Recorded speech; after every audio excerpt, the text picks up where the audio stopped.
Music has been the catalyst of social change and creation of the American identity since the conception of the United States. But the question still remains, does life imitate art, or does art imitate life?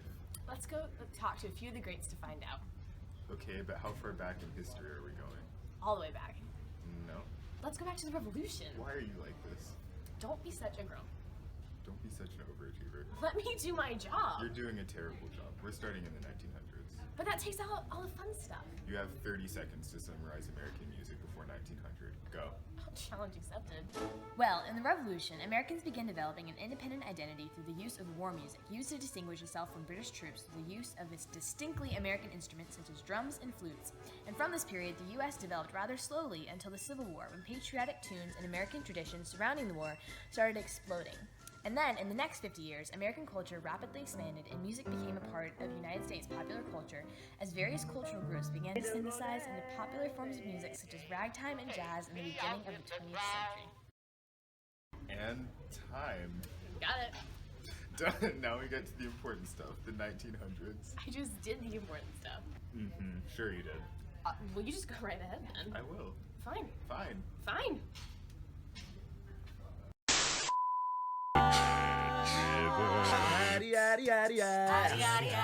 He's the boogie woogie builder boy of Company B. I wanna hold your hand. R-E-S-P-A-C-T. Do, re, mi, A-B-C. Oh, don't stop, 'cause this is Thriller. Ask me, baby, one more time. Say my name. I want it that way.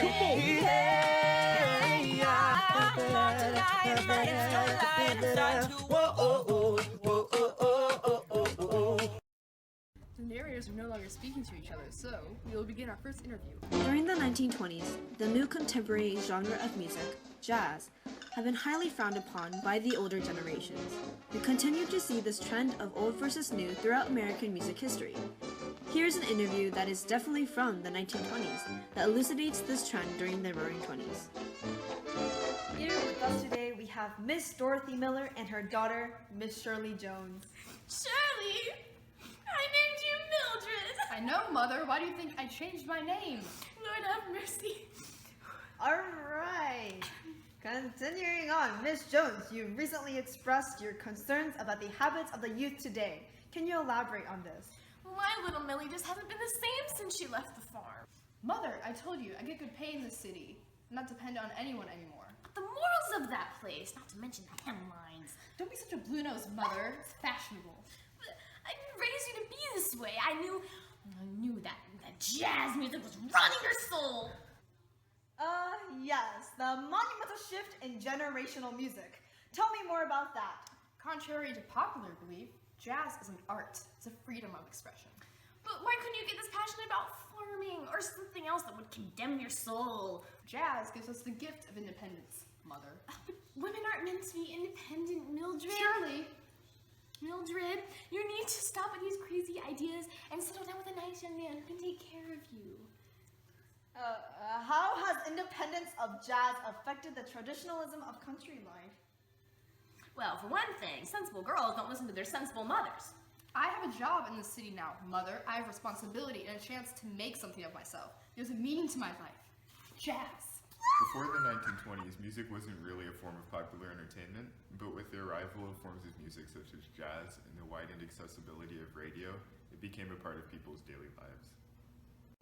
Although there was a distinct generational gap in the 1920s, in the 1930s, generations came together because everyone was in the same boat with the Great Depression.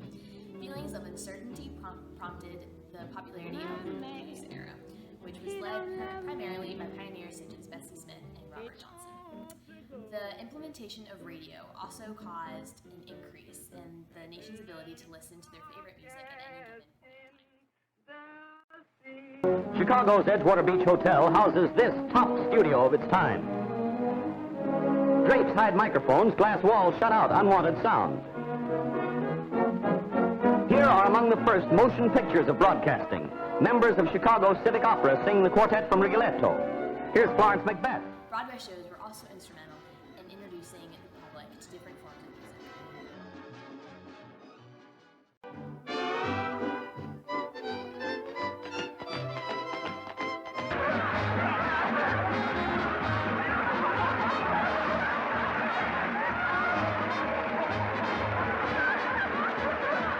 pants, squeeze your pants.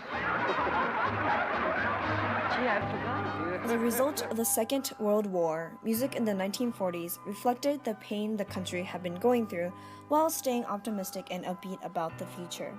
Jazz continued to persist throughout the time period. However, this positive upbeat style gave way to the rock and roll genre that would come in the future.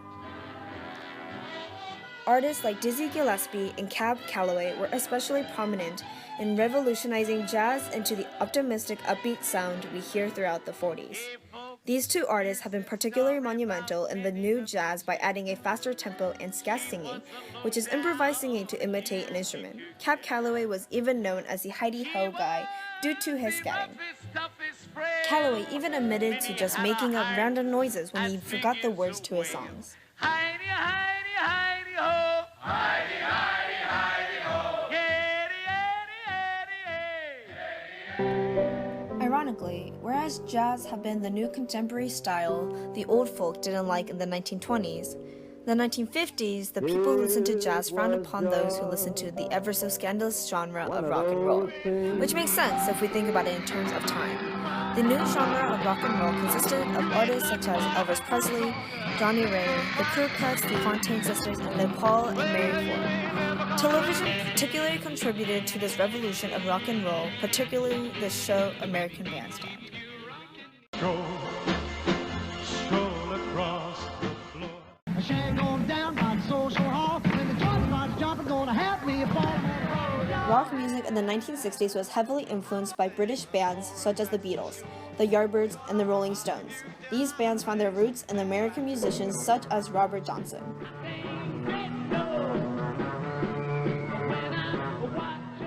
Rock had become so popular that it had split into multiple different types of rock. One of these subgenres had been surf rock, characterized by the heavy use of the reverb on the guitar. The most famous surf rock bands are Beach Boys, Dick Dale and the Deltones, the Ventures, the Atlantics, and the Safaris. Psychedelic rock, however, became the largest part of American political society. Conservatives responded to the counterculture with disdain. Psychedelic music was associated with drugs such as LSD and marijuana. The trend of the older generation music against contemporary continued throughout the 1960s. When the group known as the Doors, the rock and roll group, attempted to precipitate a riot.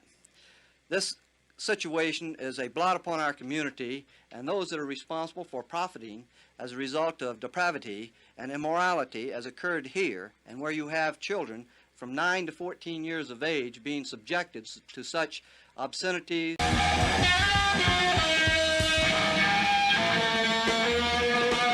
What was the controversy about the national anthem and the way you I don't played know. it? All I did was play it. I'm American, so I played it. I thought it was beautiful.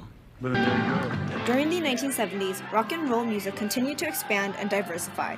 American bands continued to imitate the British invasion, but with less commercial success. Stadium rock and rock battles were popularized by British bands, influencing American bands like Kansas, Boston, and Styx to emulate this trend. Disco also became incredibly popularized with bands such as the Bee Gees.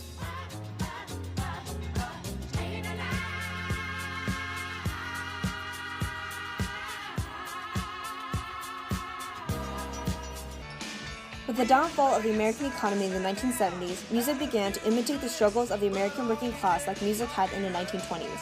Musicians such as Bruce Springsteen included this theme. Soul and funk also rose in the 1970s. This genre was originally popularized by Black Americans such as Aretha Franklin and continued to progress with Jackson 5 and James Brown. This became the start of urban and R&B music. During the 1980s, mainstream pop became extremely popular. Stars like Madonna and Prince and Michael Jackson stood out among the rest. Also during the 80s, some protest music continued in response to the controversy and fear surrounding the Cold War. During this time period, the first music videos were produced. MTV became popular. Their first video released was Video Killed the Radio Star by the Buggles. In the 90s, the band Nirvana was well known for popularizing obscure alternative styles. Grunge music became especially popular under their influence. Based on the general trend of adolescent angst and discontent, Nirvana brought underground culture to life. During the late 90s, pop became a major trend. The predominant bands included the Backstreet Boys and NSYNC, showcasing the rising popularity of boy bands. Due to the rise of police brutality in the United States, rap especially became big in the 90s with Tupac and the NWA. Eminem and Jay-Z and other artists then followed the trends of rap to become popular into the 2000s. Here comes the new millennium. I mean, come on. We have Tupac from the 90s going into with like Eminem and Jay-Z and Kanye. Come on. But how can you argue with pop? It's revolutionary. Rap is just recycled from the 80s and 90s. It's nothing new. But pop has the same 4 chords over and over again. You can basically recreate any pop song, nothing new. And you can say anything to a beat and call it rap music. No, it's called rhythm and poetry. Come on. Artists like Fergie, Beyonce, Rihanna, and Britney Spears followed in the wake of Madonna and continued to increase the popularity of bubblegum pop, although the charts were primarily dominated by a few individuals. Rock did still remain popular, with punk rock inflating due to bands such as Paramore and Green Day. Oh, I didn't see you there. Well, that's all, folks. Today we talked about the changing American identity through the 20th century. We also talked about the conflicting interests between the old and new American generations. Tune in next time for the history of memes in the United States. No. It's a Paige Turner. Oh, God. And time. Got it. Done. Now we get to the important stuff. The 1900s. And time. Got it. Done. Now we get to the important stuff. The 1900s. Sure you did.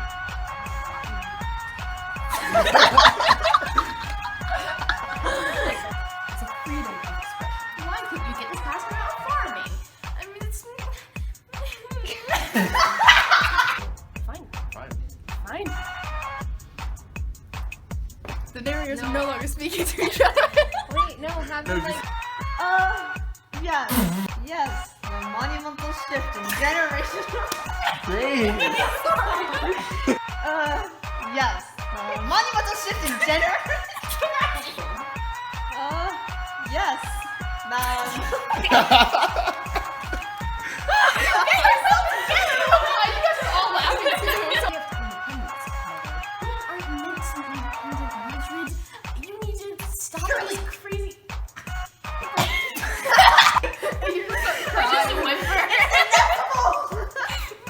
That was actually believable though. In the old and new generations. Tune in next time for the history of memes.